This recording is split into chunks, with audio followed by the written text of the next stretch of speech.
কেমন আছো সবাই? আশা করছি তোমরা সবাই ভালো আছো, সুস্থ আছো, আর আমরাও ভালো আছি। আমার নতুন একটা ভিডিওতে তোমাদের সবাইকে জানাই অনেক অনেক স্বাগত। সকালবেলা ঘুম থেকে উঠেই এই যে দেখতেই পাচ্ছ কাজে লেগে পড়েছি, কারণ আলনার মধ্যে বেশ কয়েকটা শাড়ি কিন্তু আছে, গোছানো নেই, এলোমেলো হয়ে পড়ে আছে। আর আজকের দিনটা হচ্ছে সেই বিশেষ দিন যেটার জন্য সব বিবাহিত অবিবাহিত সব মেয়েরাই অপেক্ষা করে। হ্যাঁ, এটাই হচ্ছে সেই বছরের একটা দিন, শিবরাত্রি যেটা। তো আজকে সেই ভিডিওটা করেছিলাম, মানে আজকের এই যে ব্লগটা দেখতে পাচ্ছ, ওই শিব পুজোর দিনই কিন্তু, শিবরাত্রির দিনই কিন্তু ভিডিওটা করেছিলাম। যাই হোক, এদিকে দেখতেই পাচ্ছ এখন আলনা গোছাতে শুরু করেছি, কারণ সকাল থেকে কাজ সেরকম বলতে গেলে নেই বলা চলে আর কি।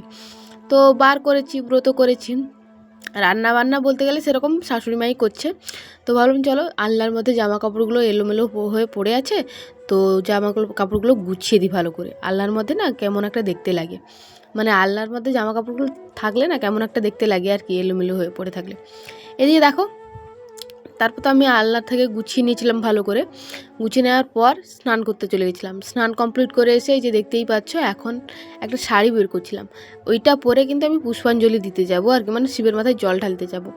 দেখো শাড়িটা তো পরেছি, কিন্তু ধুয়েছি কিনা সেটা মনে নেই। আর আমি পুষ্পাঞ্জলি দিতে যাব, মানে ব্রত করেছি, পুষ্পাঞ্জলি দিতে যাব ঠাকুরের কাছে, শিব ঠাকুরের মাথায় জল ঢালতে যাব, সেই পরা শাড়ি পরে যাব।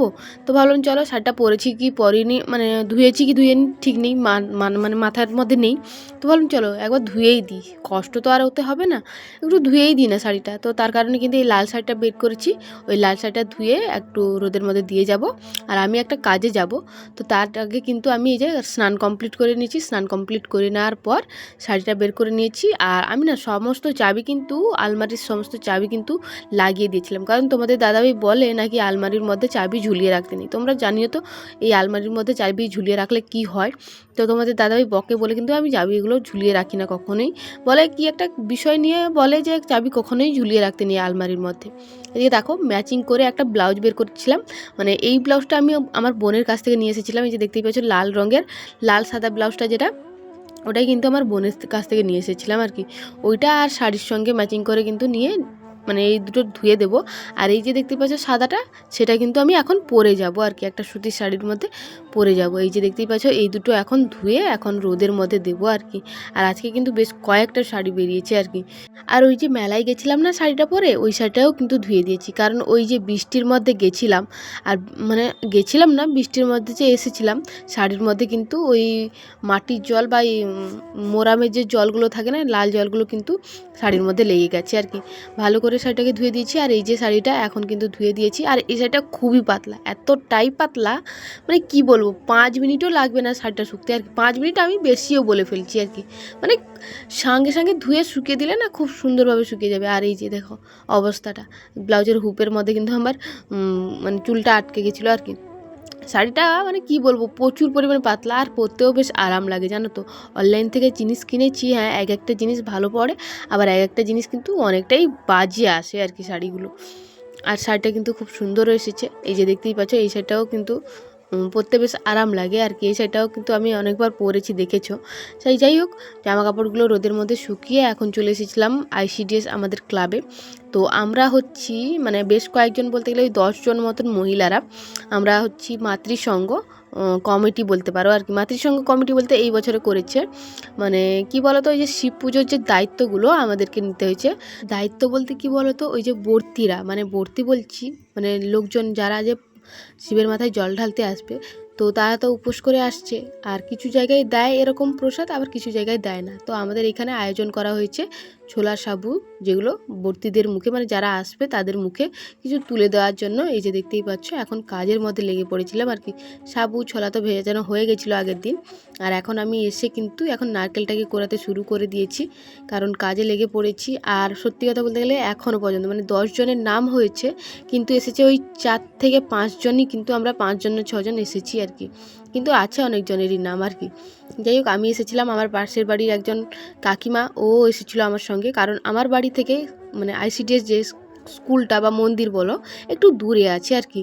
তো তার কারণেই কিন্তু আমি আর ওই কাকিমা মিলে কিন্তু এসেছিলাম আর কি, মানে আমাদের পাড়া থেকে কিন্তু আমি আর ওই কাকিমাই এসেছিলাম আমাদের। তারপর এইদিকে দেখো এখন কিন্তু প্রসাদ দিতে শুরু করে দিয়েছি, মানে সাবু ছোলা যেটা দিতে শুরু করে দিয়েছি। আর এখন প্রায় বলতে গেলে ওই 1:30 2 কি এরকম একটু বেশি হয়ে যাবে, 1:30 2 কি 3টে মতন বেজে গেছিলো অলরেডি আর কি।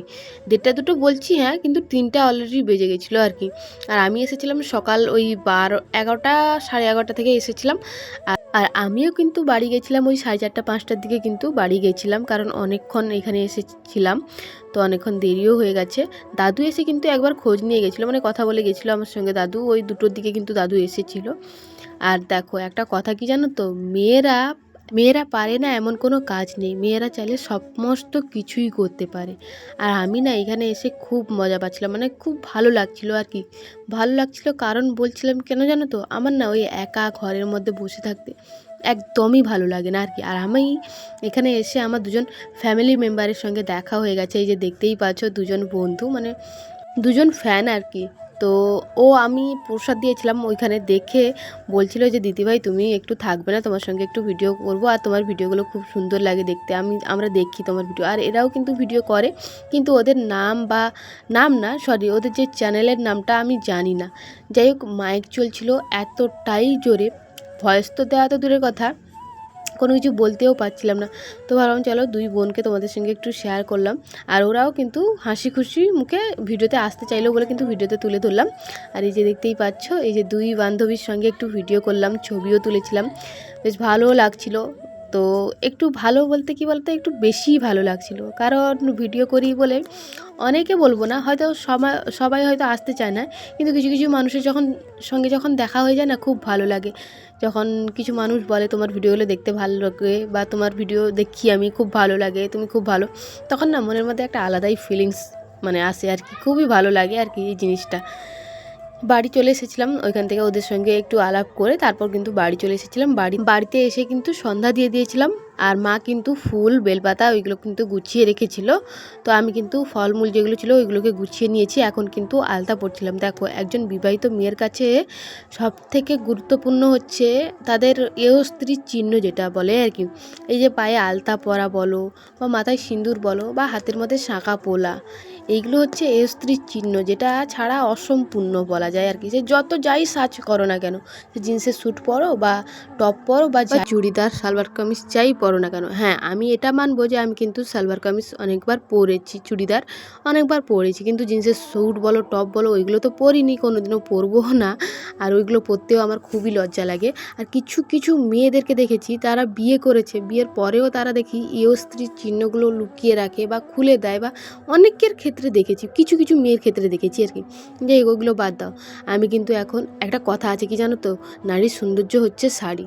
যাই হোক, এদিকে দেখো আমি চলে এসেছিলাম, আমার কিন্তু শিবের মাথায় জল ঢালা হয়ে গেছে, শিবের মতন তো বর পেয়ে গেছি, মাথা গরম বর, মানে শিবের মতন তো নয়, মানে শিবের পুরো আর এক কাট ওপরে আর কি, মাথা গরম করা বর আর কি, পেয়ে গেছি যেটা, সেটার জন্য তো আমাকে প্রার্থনা করতেই হবে বলো।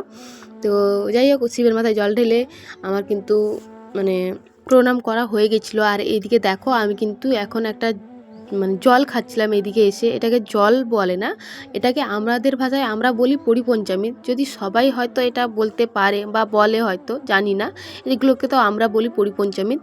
তো এইগুলো কিন্তু আমি মানে শিবের মাথায় যে জলগুলো ঢালা হয়েছে ওইগুলোই কিন্তু এই সাইডে এসে জমা হয়ে আছে, তো এগুলোই কিন্তু এখন খাচ্ছিলাম, খেয়ে নিয়েছিলাম। তারপর কিন্তু মানে আমি কিন্তু অল্প করে ভরেও নিয়েছিলাম, বাড়ির দিদা মা খাবে বলে, কারণ ওরাও কিন্তু উপোস করে আছে, কিন্তু আসেনি, হ্যাঁ মানে পুজো দিতে যায়নি, কিন্তু উপোস করে আছে, এসেই কিন্তু রেখে দিয়েছিলাম, সবাই কিন্তু খেয়ে নিয়েছে। তারপর বাড়ি ফিরেছিলাম, গেছিলাম 7:30টার দিকে, 7:30 কি 8টার দিকে গেছিলাম ওইখানে। আর ওইখান থেকে ফিরেছিলাম ওই 8:30টার দিকে, কারণ মোটেও ভিড় ছিল না, রাত্রেবেলা গেছি একদমই ভিড় ছিল না। এসে কিন্তু ওইখান থেকে ফিরে এসে ফ্রেশ ট্রেশ হয়ে এই যে দেখতেই পাচ্ছ এখন খেতে বসে গেছিলাম। ফলমূল অল্প করে নিয়েছিলাম, আর অল্প করে একটু সাবু ছোলা মাখানো নিয়েছিলাম। ওই সাবু ছোলাটা কিন্তু দিয়েছিল ওই আইসিডিএসে যে মাখিয়েছিলাম না, ওইখান থেকে অল্প করে রেখেছিল আমার জন্য। তো বাড়ি ফেরার পথে কিন্তু আমার হাতে তুলে দিয়েছিল, আর এখন কিন্তু আমি বসে বসে খাচ্ছিলাম। তো তোমাদের শিবরাত্রিটা কেমন কাটলো অবশ্যই কমেন্টে জানিও। আজকের ভিডিওটা এই পর্যন্তই, সবাইকে টাটা।